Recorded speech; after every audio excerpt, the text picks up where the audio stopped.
What happens when a carefully scripted morning show segment turns into a slow-burn standoff? When a royal reputation meets a host unwilling to swerve off course and every question feels like a match strike. This is the story of Meghan Markle's tense appearance on CBS This Morning, how it began with smiles, and how, minute by minute, those smiles slipped. It opened the way these things always do, polite greetings under warm studio lights. But within minutes, the tone had shifted. Questions sharpened. Answers cooled. The air grew electric. The sun had barely cleared the Manhattan skyline. But inside the CBS studio, the place was already humming. Producers darted between the control room and the set. Camera operators fine-tuned angles. Makeup artists hovered with last-minute brushes. This wasn't just any Thursday. Meghan Markle was in the building. The booking had taken weeks. Her team had delivered a list of approved topics: charitable work, women's empowerment, sustainability, a few safe personal anecdotes. One directive was clear: no personal drama, no royal family questions, and absolutely no prying into her marriage. Nate Burleson, ex-NFL player turned polished morning show anchor, had been tapped to lead the segment. Warm professional, he could put anyone at ease. But Nate also had a journalist's curiosity, and the producers had quietly encouraged him to lean in just enough to make things interesting. At 8:15 a.m., Meghan stepped on set. Immaculate, ivory blazer, soft beige trousers, hair pulled into a low bun. Her walk was deliberate, chin lifted, posture regal.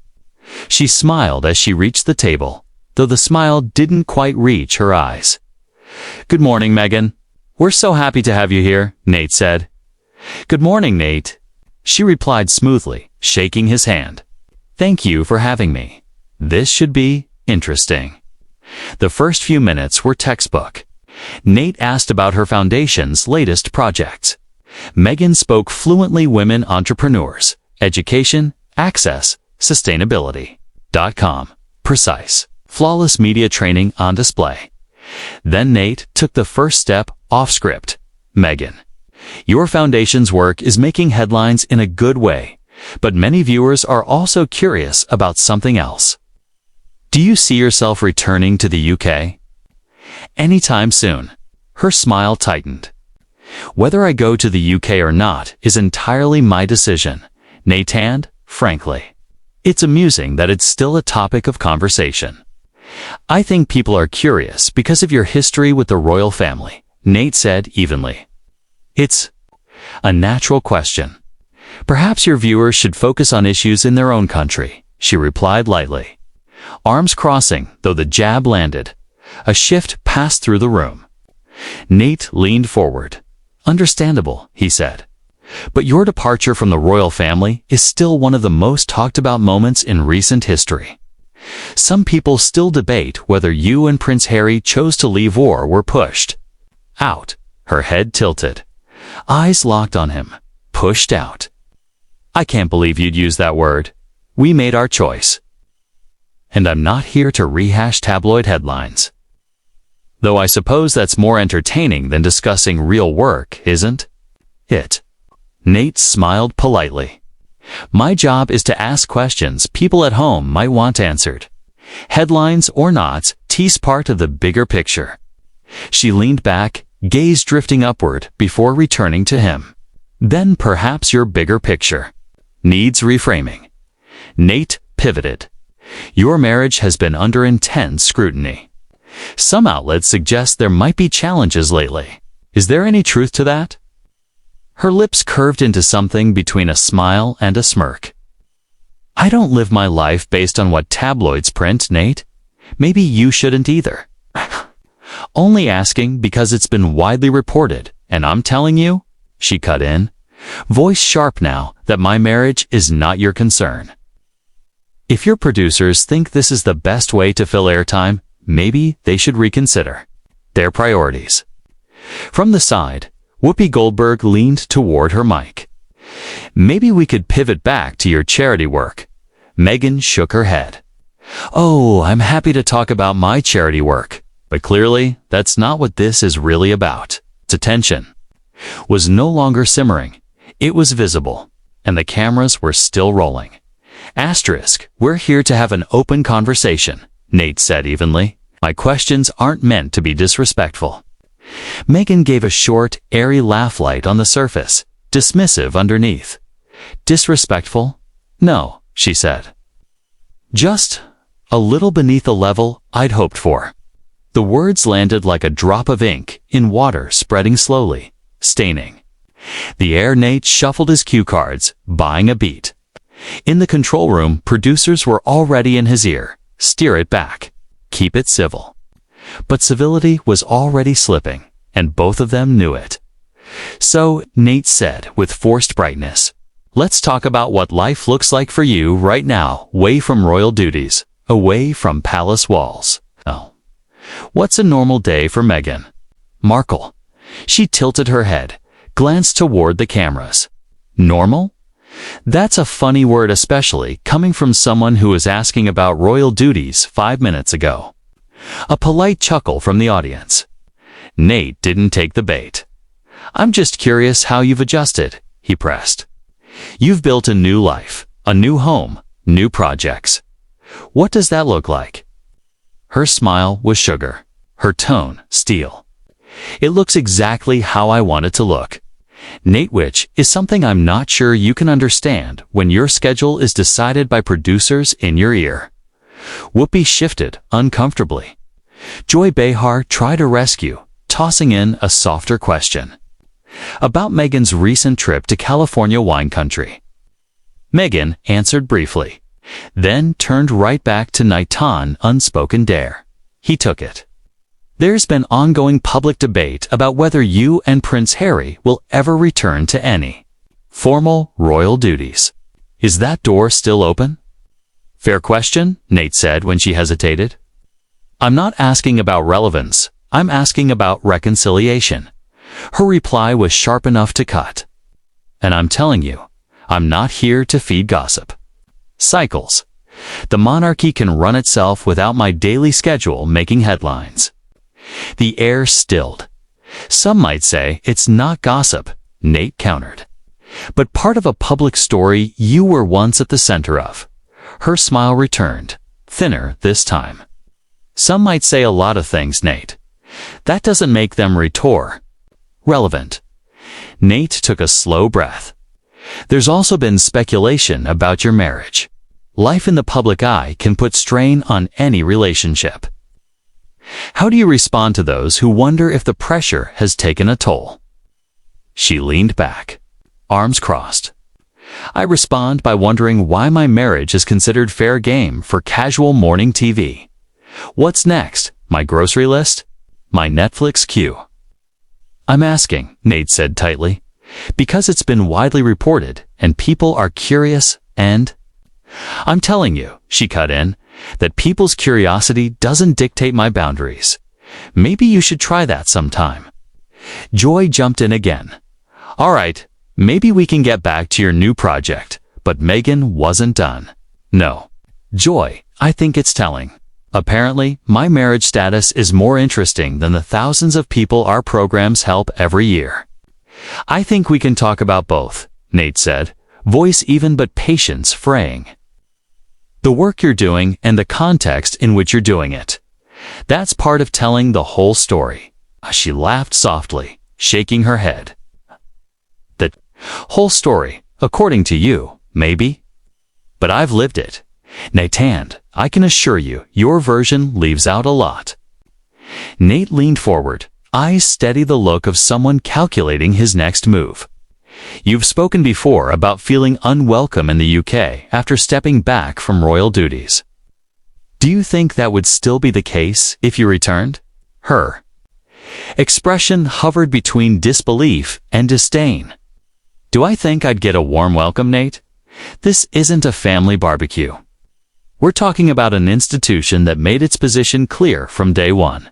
"Still," Nate pressed, "you've built a brand around compassion and bridging divides. Wouldn't returning, even briefly, be a chance to show that bridge building in action. She gave a sharp laugh. Bridge building requires two sides, willing to meet in the middle. You can't build a bridge if the other side keeps lighting it on fire. The audience let out a collective ooh, sensing the sting in Meghan's tone. Joy glanced at Whoopi step in, but Nate pressed on. Let's address something else that's been in the headlines. Reports say you and Harry were, in a sense, pushed out of the royal fold. How accurate is that from your perspective? Meghan's eyes narrowed. You want my perspective? Fine. It wasn't a gentle nudge, Nate. It was a very clear message. You're not welcome here unless you play by our rules. And I've never survived by making myself smaller for someone else's comfort. That's a strong statement. Nate said carefully. It's a true one. She shot back. The air seemed to tighten. Whoopi tried to smooth things over with a diplomatic aside about different viewpoints. But Meghan's gaze stayed locked on Nate. Nate pivoted. There's also been speculation about the pressures your public life puts on your marriage. People wonder if Meghan leaned forward, cutting him off. People wonder. That's how it starts, isn't it? People wonder. Then it's a headline. Then the headline becomes the narrative. And here you are, Nate, feeding it. I'm not feeding anything, Nate said, patient but edged. I'm asking what viewers are already talking about. That's part of the job. And my job, Meghan replied evenly, is deciding which questions are worth my time and which are just gossip in disguise. Nate's jaw flexed before. He smiled, and yet, here we are. A low murmur rippled through the crowd. The tension was now unmistakable. Whoopi leaned in. Let's take a breath. We don't want to lose sight of why Meghan's here. No, it's fine, Meghan said. I can handle tough questions. I just find it interesting that when I come to talk about charity and community, we somehow end up talking about palace, politics, and tabloid rumors. Sometimes the public context is part of the story, Nate said, his tone measured. Whether you like it or not, you're not just a private citizen. The way you left the royal family, the public interest in your marriage, your place in both British and American media, all frames how your work is seen. And maybe, Meghan countered, her voice now openly condescending. The media should realize they're the ones framing it wrong. A beat of silence. The cameras inched closer. In the control room, producers whispered about cutting too. Commercial, but the moment was too charged to let go. Nate straightened his jacket, leaning in just enough to signal intent.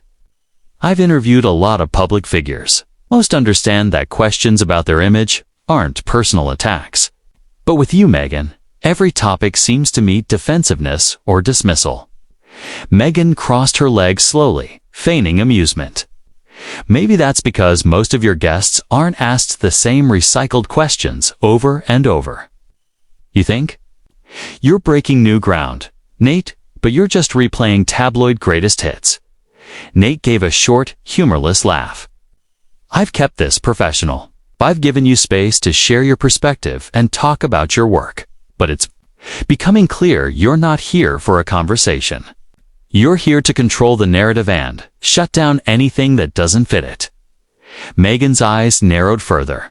Control the narrative that's rich, coming from the media. He held her gaze, voice calm but unyielding. Asterisk, there was steel in Nate's voice now. No, Meghan. What's rich is someone sitting on national television, portraying the media as the enemy while booking themselves on every major outlet to promote their image. What's rich is claiming you want privacy, then building a career on telling and selling your side of the story. The audience rippled with gasps and murmurs. Meghan leaned forward, her tone dripping with sarcasm. Oh, so now you're going to tell me what my career is about? Maybe next, you'll explain my marriage too. Nate didn't blink. You brought up your marriage when you shut down the question earlier. And frankly, Your attitude here is exactly why people think you're out of touch. You're not engaging, you're lecturing. And when challenged, you get dismissive and condescending. The studio seemed to shrink. Whoopi and Joy stayed silent. Any attempt to mediate had been abandoned. Nate's voice sharpened. Let's call this what it is. You're an entitled royal kid who married into a global brand and now trades on that name every chance you get. You want the perks of the platform without the accountability that comes with it. For a flicker of a second, Meghan looked stunned. Then the mask of indignation snapped back into place. "Excuse me, you heard me?" Nate replied, calm but unyielding. "This is a conversation, not a coronation. If you can't answer questions without insulting the interviewer, maybe this isn't the place for you." The silence was absolute. "So what, Nate? You're telling me to leave?" "Yes," he said, without hesitation. "Because this isn't productive, and our viewers deserve better than watching a guest sneer their way through a segment." The audience gasped again. Meghan's voice went icy. "This is unbelievable. I came here to talk about important issues, and instead, I get ambushed and insulted." Nate rose from his chair, signaling the end. "You came here for publicity, Meghan, and you got it, just not the kind you wanted." She stood, unclipping her mic with deliberate precision. "I don't have to sit here and be disrespected by someone who has no idea what it means to live under the kind of scrutiny I've endured. I've faced bigger, uglier forces than this show, and I'll still be standing long after this is forgotten." Her heels clicked across the set. Security shifted closer but didn't intervene. At the curtain, she turned back for one final shot. "Good luck with your ratings, Nate. You're going to need them." Nate didn't flinch. "Don't worry, Meghan. After today, I think we'll be just fine." She swept off the set, leaving behind a stunned audience, two silent co-hosts, and a moment destined to explode across social media. The cameras lingered a beat too long on Nate before cutting to commercial. By then, the segment had already crossed from disaster into television gold.